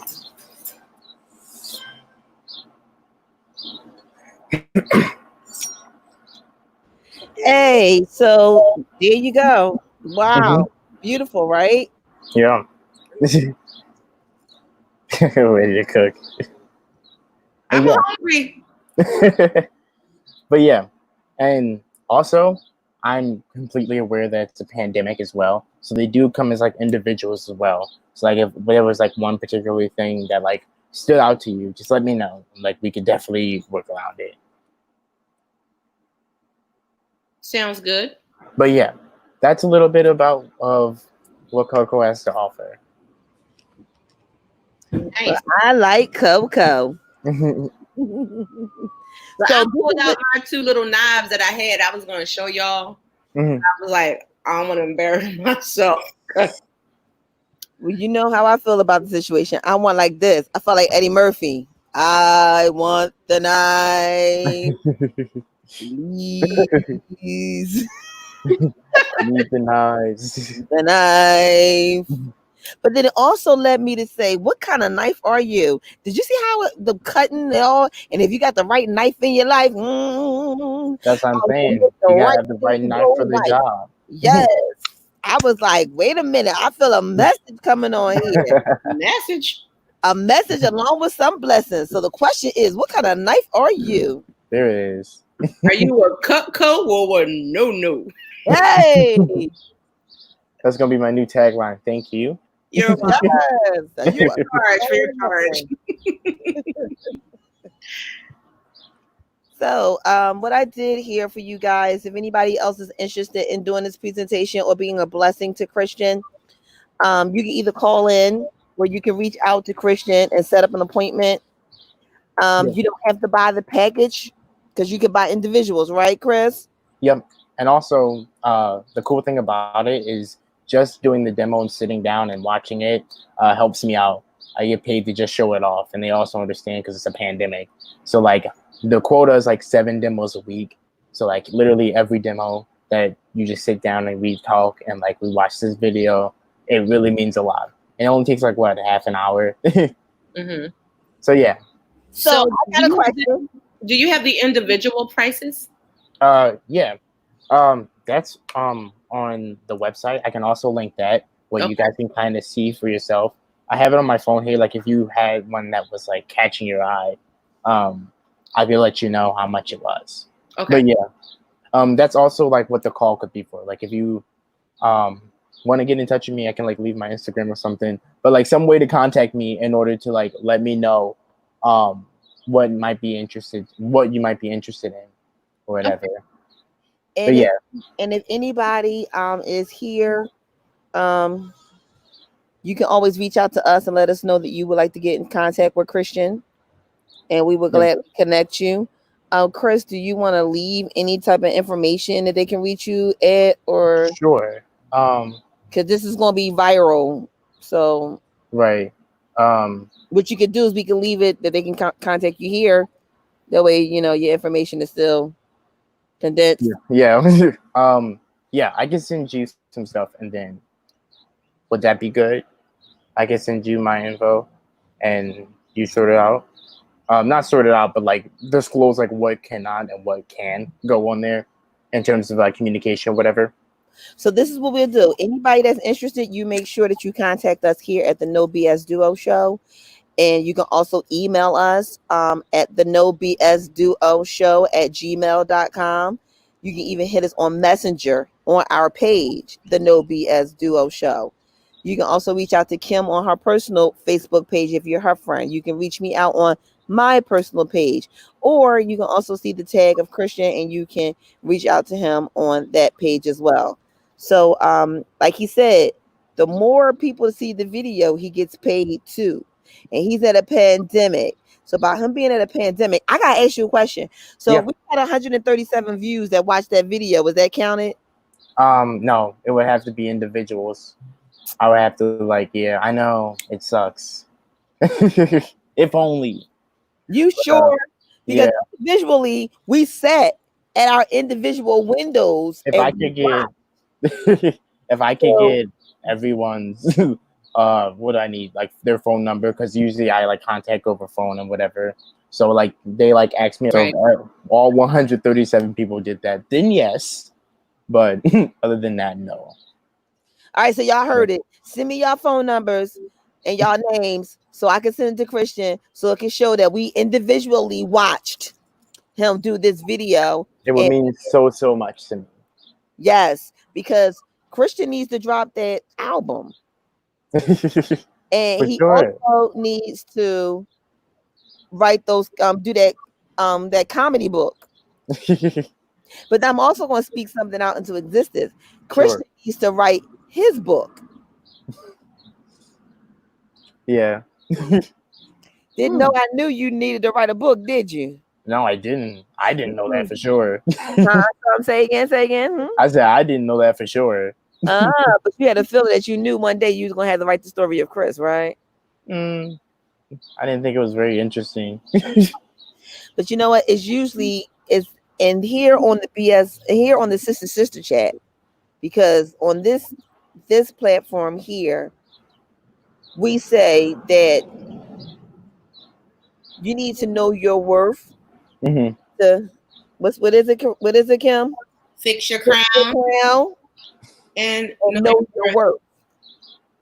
And there's somebody that's been on your street or lived at your house or go to your school or sat in front of your door that walked right next to you, walking the same story, but didn't know what to do or how to do it. But your story leads them to be encouraged, empowered, and inspired to be the knife that they need to be. I'll use that word for right now. Yeah. You know, because Lynette, was it Lynette? I believe it was Lynette. She wanted to thank you because of you knowing your worth and understanding who you are and being true to yourself. She was encouraged to say, you know what? I need to do the same thing too. And it's like a post that I said the other day. You got so much in front of you that you see. I like to call it the mirror. Mm-hmm. Reflect on every day. Or better yet, let's use the segment now. You have that dull knife that you use every day trying to cut through life, and it's not cutting. But when I meet somebody who can help me sharpen my knife, I can cut through life a whole lot better. Yeah. Because you're showing me what I can do or what I can use to get better and to do better. So, yeah, Chris, cutting edge. Yeah. I Yes. want to also shout one more thing out if I could. Sure, you can. Yeah. So recently, my cousin and I, we've had the idea to kind of, it's hard to create by yourself. We kind of noticed that. We both have like big ambitions and whatever. But it's hard to do that by yourself. So we kind of have been working to get more collectives of basically a coalition of creatives, a grouping of people basically who want to have big inspirations of making art, of putting out any kind of media, whether it be music, whether it be the comic strips that I'm doing, whether it be a short film or anything. We bring together basically different skills and whatever, and we try to work together and try to bring something new basically. And it's not really based off of like how much skill you have. Of course, like that's important, but like more so if your passion is there, if you want to learn, if you're open to learn, then we're here to like do that. We're here to like all learn together, and it's kind of something we're passionate about because one, it's not everyone is as lucky as I am to go to a free performing arts school where they can have that technical training or whatever. I'm super fortunate, and I praise God every day for it because it really set me up for greatness. But not everyone has that, and I want to be able to help others and like also encourage them that like, hey, we in this together. We can make music and we can make art together. So that also, I want to like link my social media, get in contact with me if you know anyone who has that passion for writing stories, has that passion for filming, has that passion for making cool stories or drawing cool characters, you know, whatever it is, like any way that they can use that kind of thing to perform or to put out something. If that's something that interests them, let me know and we can get in contact and also like start building a coalition of creatives that say the stories that other people aren't saying, you know. And that's what is important because everyone has an interesting perspective that they can talk from. And each perspective is worth listening to, you know. So, yeah. So Miss Gwen just came on the line and she said, awesome. I miss Gwen. And, you know, more young people need to hear this. I really wish there was a way that more people can see this because right now the image that is being portrayed is that no one has a dream to do better. No one has a dream to get together. Nobody wants to do anything. Everybody just want to be angry. Yeah. That's the only thing they paint. You know, when you look at the news only tell you per ratings. So per ratings to them is what we thrive off of, which is negative, anger. It's never really too many positive things that's going on. And then when there is something positive going on, we got to fight hard to get them to even promote it. So I'm very proud of you. I encourage you to keep doing what you're doing and keep putting it out there that this is what you're doing. Tell more people, you know, and don't take it lightly that what goes on in your life or happened in your life was just meant for you to happen. Yeah. Or it wasn't something, I didn't think it was something important. Everything is important. You just need to know when it's important to do it. Right. Yeah. And Like everybody keep asking me when I'm writing my book. Nah, I can't write no book. My book is a documentary because if I write a book, it's going to be volume 1700, 352. That's not going to work reading. We don't like to read. Yeah. So it have to be a documentary. It's probably going to be like R. Kelly 4 series. But you know what? That's a part of the problem, Shauna. What's that? Because people don't read, they miss out on a lot of information. Yeah, that is true. And if you are the person to write that story and they know you or they're inspired by you, they will open it up and read it. That's a large part of the problem with our society and with our people. That's true. I'll give you that. But I'm also they're going to get tired of saying Shauna part 1530. No. There are many sequel books that are out there, and they running by it. Can she not encourage me to write no more? I'm telling you, I'm just saying, like I'm going to be the documentary. That excuse is so, and not saying that you were making an excuse, but people. Yeah, that is a general excuse. That is. And they're complacent. In their complacency, they stopped searching. So they don't pick books up anymore. If I hear that word one more time, complacency, I think I'm going to scream. That should have been the word that should have been across the screen today, complacency, because that is it. We're so complacent right now with everything. We're so complacent. I think we're being shaken up. I think people are being shaken. They are indeed shaken. They are. I'm not going to label it and say everybody is complacent, but some people right now, they like kind of getting comfortable and don't know what to do because no one's having the conversation. But they're not complacent. The fact that they don't know what to do and they feel uncomfortable. Most people are uncomfortable in this season. So when you start making people uncomfortable, then they start doing things that they wouldn't typically do. So they will pick up a book. They will wear a mask. That's true. They will watch things that they didn't watch before. Like I'll give you that. I'll agree with you with that. But then there's some. But then there's the others that are complacent exactly right where they are because of fear or because complacency. But the complacency is not being open to change. And so those people are people who have lived their lives for the past decade, 2 decades, 3 decades in the same place. And that's all they know. That's all they want to know. And they choose to shut themselves off. Right. And we got a lot of people that's choosing to shoot themselves up right now. And so let them stay where they are. But the other 90%, write that book for them. You know what? You and Angie, y'all can have y'all little sidebar conversation about it.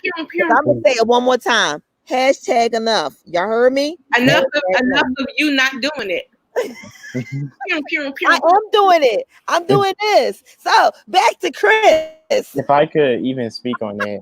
Yes, you can. Back to Chris. I'm also with the Chris. I don't hate reading, but school has like made reading an exercise. Like it's work, you know, and that's the reason I like cartoons and stuff because or like visual media because it just gives the stuff then and there. So like that's also like I like creating because I know that like as society goes on, less people are probably going to be reading as much because information will be so much easily accessible through just looking at it or whatever. And that's easier. That's what kids will do probably because that's just easier to do. But with that, I think this is like one of the things where you can like adapt. You can kind of do both. You write that book and then you have the documentary come out right alongside it. That way you hit every audience that you possibly can. Excuse me, Chris, on my side, okay? I am a neutral partner. Here. On my side. You know what, Antoine, you right. That's a lot of pages, and I'm gonna get tired reading it. You know, by the time I finish that first book, I'm like, you know what? That's it with her. You know what? I need to throw out a serious note. Okay.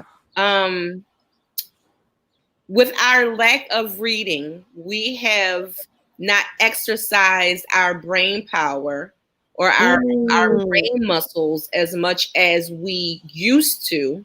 And because of that, there are a lot of people, a lot of our young people, I'm going to say from generation Y to maybe like the end of generation X. Okay.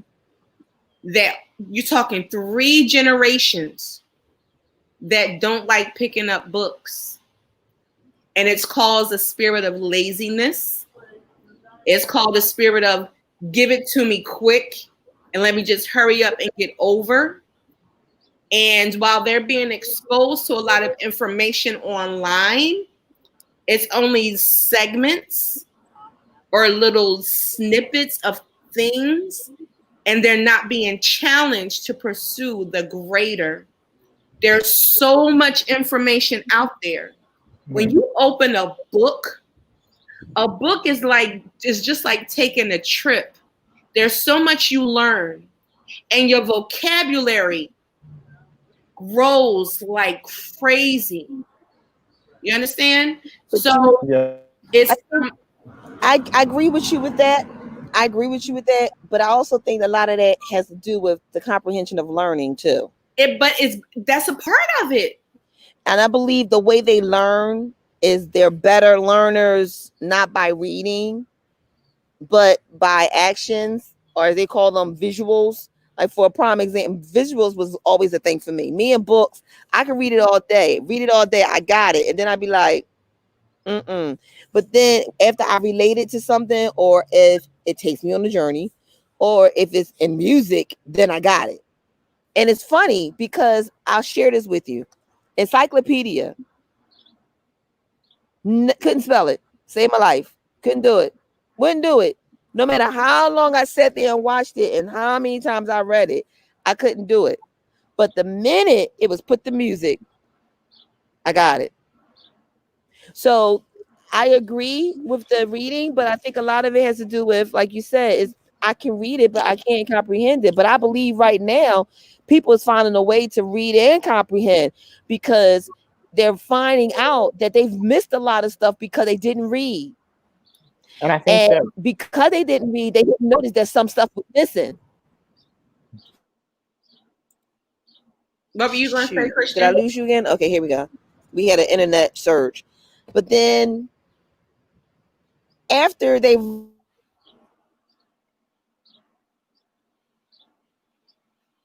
So she paused. She's going to come back. Christian, what were you going to say?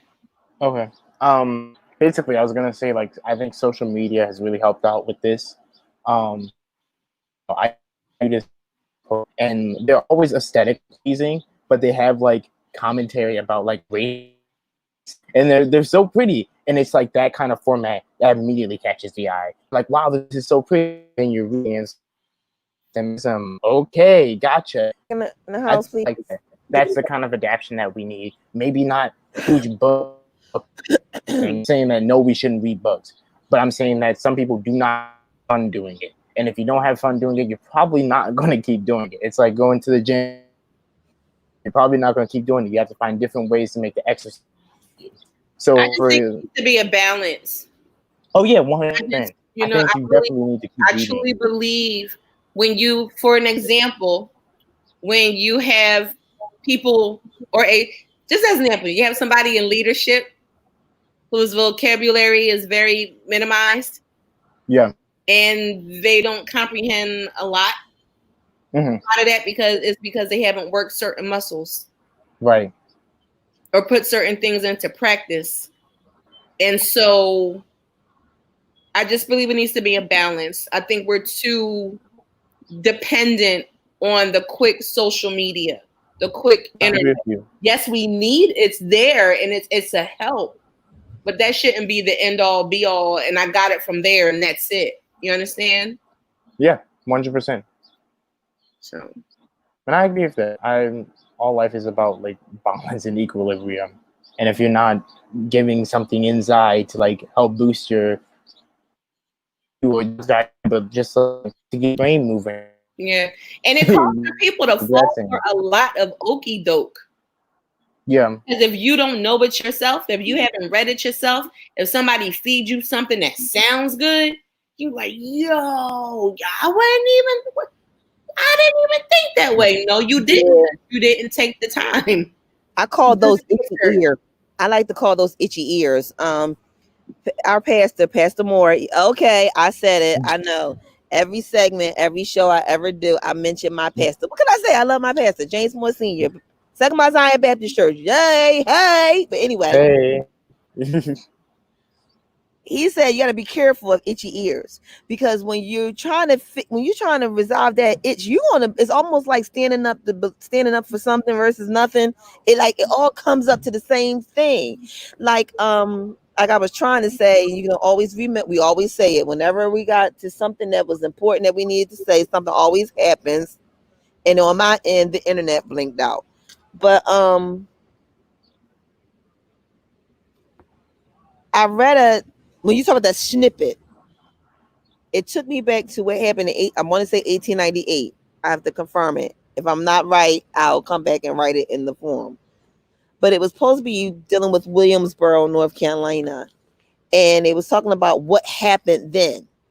And what's funny to me, what's ironic to me, is that these things are now happening from the 1800s, is now in the 2020s and trying to be redone. So it almost leads me to believe that somebody is trying to rewrite history where they didn't win. So they doing a little time capsule. So they going back to when they thought they won. And now they're going to try to do it now, thinking that we're not strong enough to deal with what happened back then. Because everything that I'm hearing and that I'm seeing and now reading and researching, because y'all know I'm the master of, I'm the best detective in the whole wide world. I'm trying to tell you, I need a detective agency because I'm going to find it.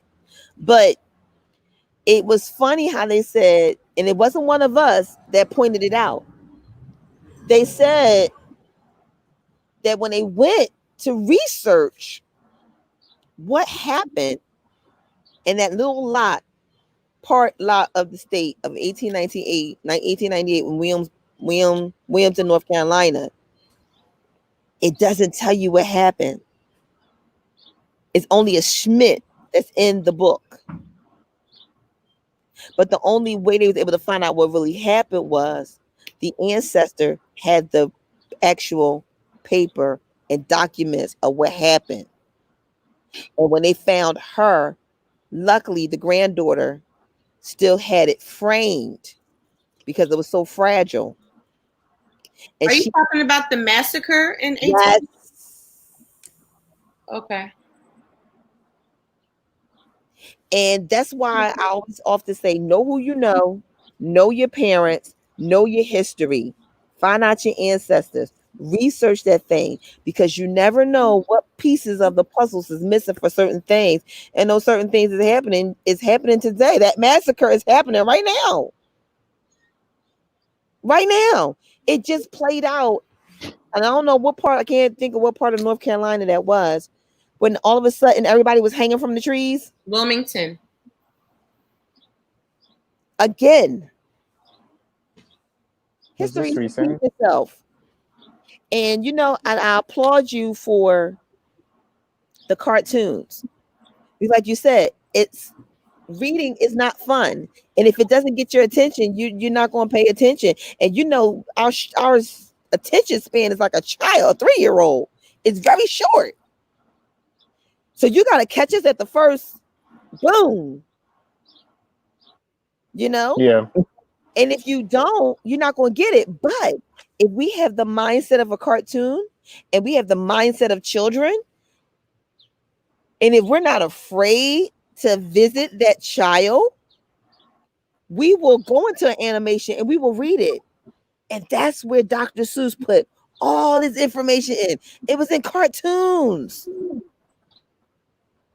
I will go down all day saying Butter and Bread is Butter and Bread by Dr. Seuss. Tell you exactly what's going on right now, how to deal with it.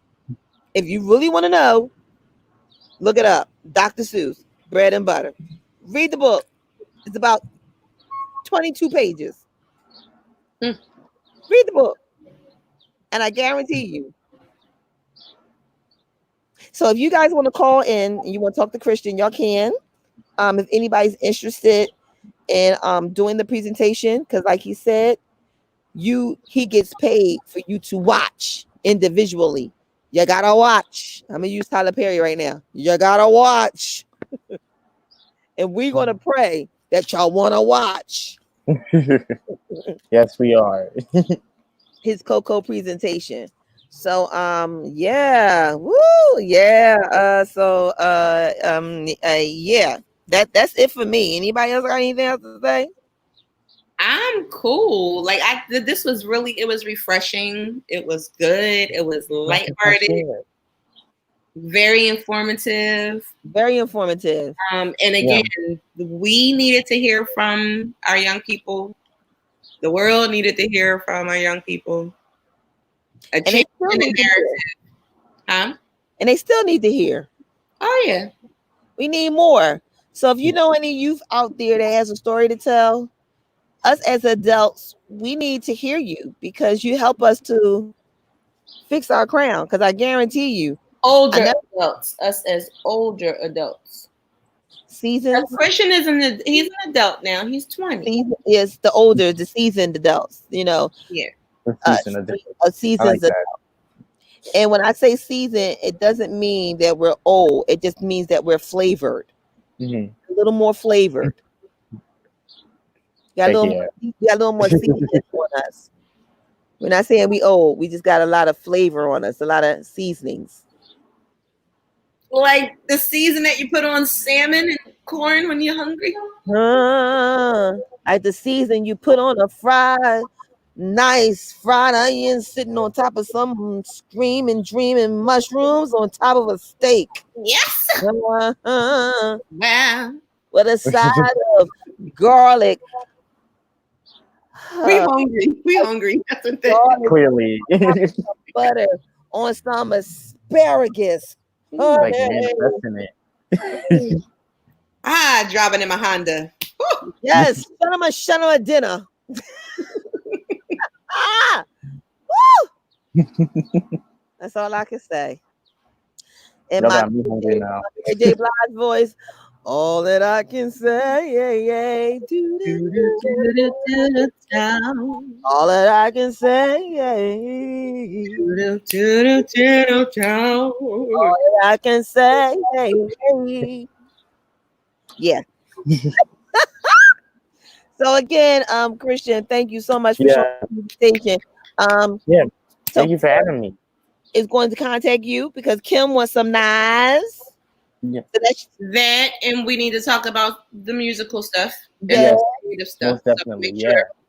And he also shouted out to younger youth musicians that if you're interested in getting into the game with him and starting to explore and do some big things, shout out to Christian Davis. Yeah.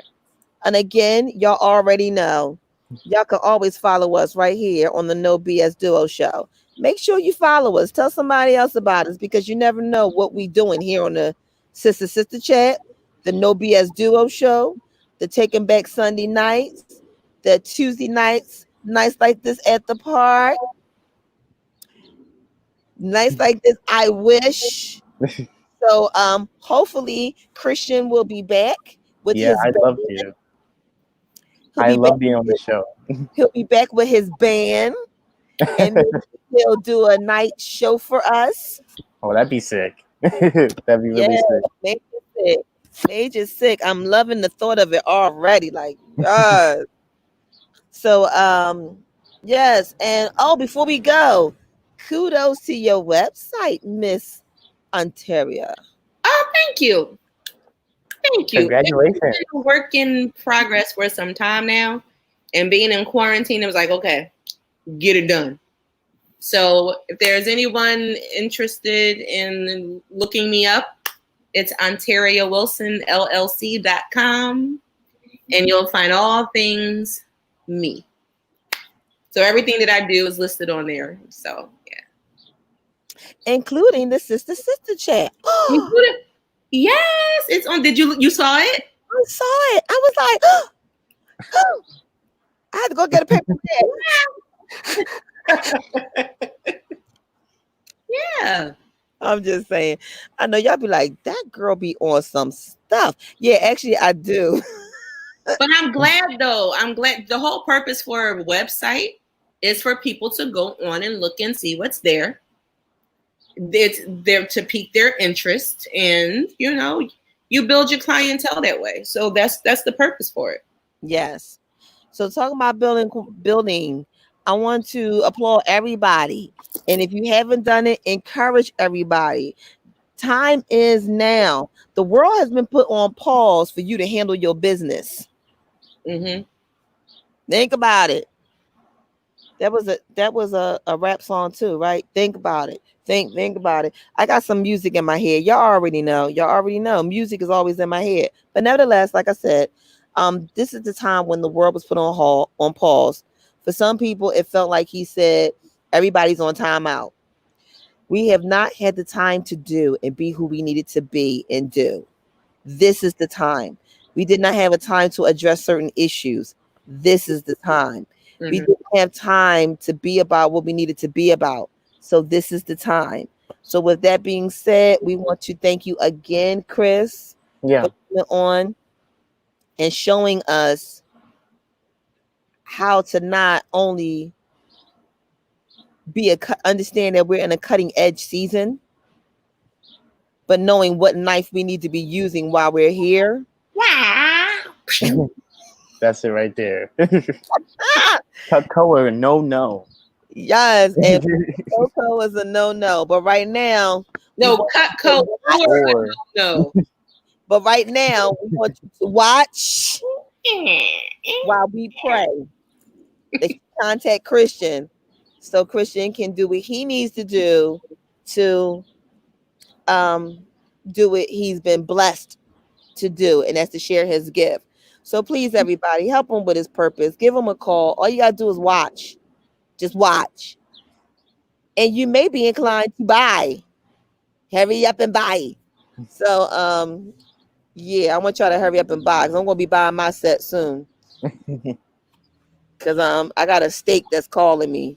I need to be able to cut it right, and I need to cut me the right tomatoes and peppers and onions and scallions and shrimps and scallops inside of my salad with my Carolina dressing on top of my bacon bits and pepperonis and my 3 different types of cheese. I'm getting hungry. So I better just settle for my chicken Caesar salad. How about that? Okay. Just for now. Just for now. That steak knife. So I can give me some cocoa knives. Because when I get cocoa knives, y'all think this look good outside. And thank you. This is to Kim. This is my new set for right now. To come outside for right now. Y'all like my beach house? I do. It's very relaxing. Yes, it is. And then while I was relaxing, I'm gonna be playing Christian song. And my neighbor's gonna be like, she at it again. Okay. I used to be the girl that drives down the street. They didn't know who I was. They only knew the girl who hopped in the black car and was in and out. Now they know me as the girl that sits on the lawn. It looks like she's talking all the day, like she's on the beach. They're like, she didn't go in quarantine crazy. All right. I think I've made everybody public announcements. Are we good? Are y'all good? Good. Yep, all good. Good. Thank you again. Thank you. And we want to thank all of you guys for tuning in. And you know what? Y'all need to thank Christian. Y'all really need to thank Christian. You know why? Because it's Bible study time and it's 7:00 and I'm usually late. So with that being said, yeah, it's time for us to get up and get out of here because we didn't adjusted our crowns. Have we adjusted our crowns, Kim? Mm-hmm. We have. Okay, I think I have. I do it correctly. And yes, Christian, you can adjust your crown as well because you about to get a couple of hats you about to start wearing. Didn't know you was going to be wearing. Yeah. How about that? How about that? Look at God. Hey, don't make me shout. Don't make me shout. Even though it is time for us to be in Bible study. Yeah. I'm going to be getting a shout out soon on my Facebook. Talk about some Shauna Hall. It's time. This church has gone live. Wow. Oh gosh. So with that being said, they love me. They love me. That's a good thing. So here on the Sister Sister Chat, Sister Chat. Again, Christian Davis, thank you for coming. Thank And you. the question is, can you make it? Oh, yes, you can. Information is free. Read it, write it, count it, makes a difference for me. It's all around, everywhere. Open your eyes so you can see. Guess what? You know what? Can you make it? What you say? Can you make it? Can you make it? I guess I can do it. Can you make it? Ooh, can you make it? Can you make it? All right. See you later from the Sister Chat. We love you. What you said your mind to do. Your mind to do. Availability. Oh, yes, it is. In your reach and stretch. No one to blame for your excuse. No one to blame but you. Only you. Bye-bye.